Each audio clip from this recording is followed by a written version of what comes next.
Hello and welcome to the Loosening Captives channel, where we discuss all things having to do with deliverance and inner healing.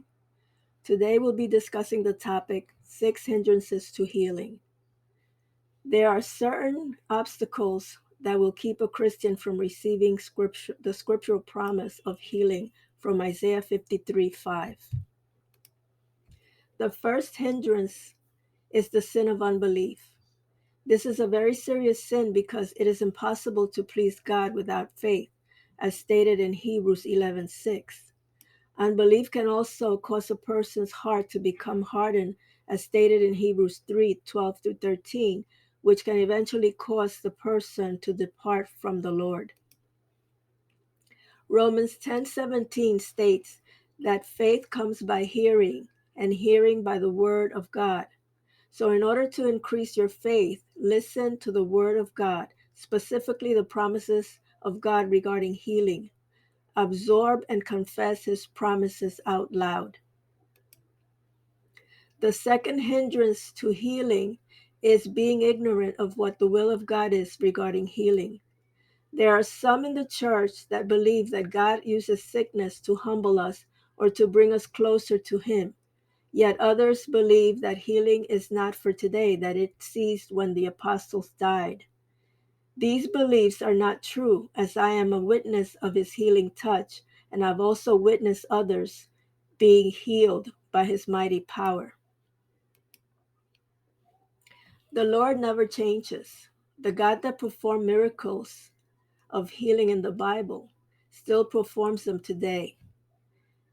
They had promises of healing in the Old Testament, but we have better promises under the New Testament because of what Christ did on Calvary and His resurrection. Christ took stripes upon His back to bring us healing, as stated in Isaiah 53:5. God is a good God. He has better ways to bring us closer to Him and to get pride out of us than to use sickness to do so. The third hindrance to healing is having unforgiveness, bitterness, or resentment in your heart. Not only will these hinder your healing, they will keep you in bondage to the enemy, and unforgiveness will hinder you from going to heaven. There are several Christian leaders whom the Lord has taken to hell, and they've come back and testified of seeing Christians in hell because of unforgiveness, I'm sorry. Jesus clearly stated in Matthew 6:15 that if you do not forgive men their trespasses, neither will the Father forgive your trespasses. In Matthew 18:21 through 35, Jesus taught the parable of the man who was forgiven a debt of 10,000 talents by the king, but who would not forgive his fellow debtor who owed him 100 pence. And because of his unforgiveness, he was delivered to the torturers. And the torturers are the demons in hell. In verse 35, Jesus said, "So will the Father do to those who will not forgive from their heart." Forgiveness is an act of the will. Then your emotions will follow. In many churches, there is a lack of emphasis about the seriousness of the consequences of unforgiveness in the life of a believer. They think that grace will somehow cover the sin of unforgiveness. Only repenting from unforgiveness and genuinely forgiving others, asking Christ to wash away that sin of unforgiveness with His precious blood, will remedy the matter. Then healing can come, unless there are other hindrances. Ask Holy Spirit to show you if there's anything else in the way of your healing. The fourth hindrance to healing is unconfessed sin. Proverbs 28:13 states that whoever covers his sin shall not prosper, but whosoever confesses and forsakes them shall have mercy. This verse refers to prospering in every area, including healing. Ask the Holy Spirit to show you if there is any area in your life where you need to confess sin, because if we continue in our sin, our conscience will become seared and we can turn from God.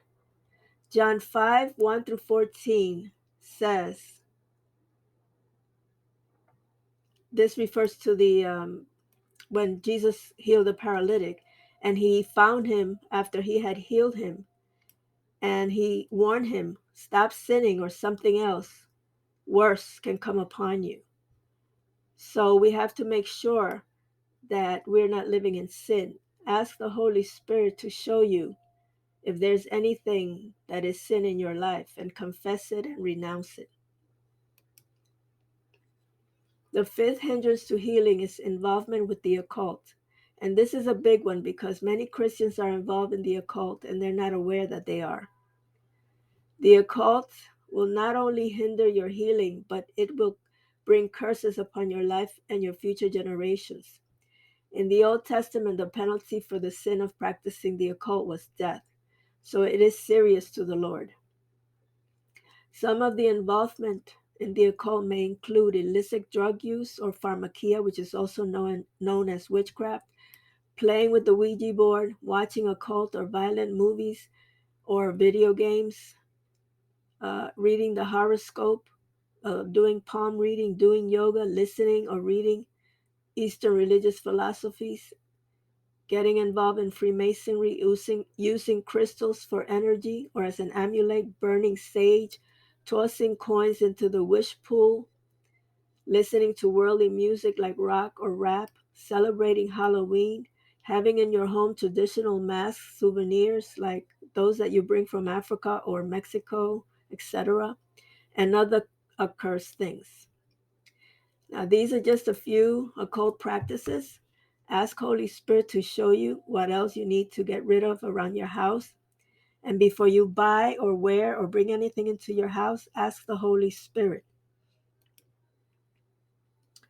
Lastly, the sixth hindrance to your healing is the presence of demons inside your body. In Mark 9:25, we see how after Jesus casted out a deaf and dumb demon out of a man, he was made whole. Ask Holy Spirit to tell you whether your sickness is because of the presence of demons in your body. Now, these 6 points mentioned throughout this presentation are just a few of the things that could be stopping your healing. I recommend that you go into the court of records to review your bond and guest registry to find out who is hindering or what is hindering in your life and your healing. Then step into the court of healing, the hospital, heavenly hospital, and heaven's healing garden. You can learn more about the courts of healing in the books that are in the shop section of my website, looseningcaptivesblog.com. And on this website, you can also schedule an advocacy session during which we can address any accusations, lingering spirits, human spirits, curses, demonic oppression, and other issues that may be impacting your life. By seeking the resolution from there, you'll get faster results, better, more effective results. I will put the link to my website underneath this video. Thank you for your comments, your likes, and subscribing to my channel, and I will see you in our next video. Bye-bye.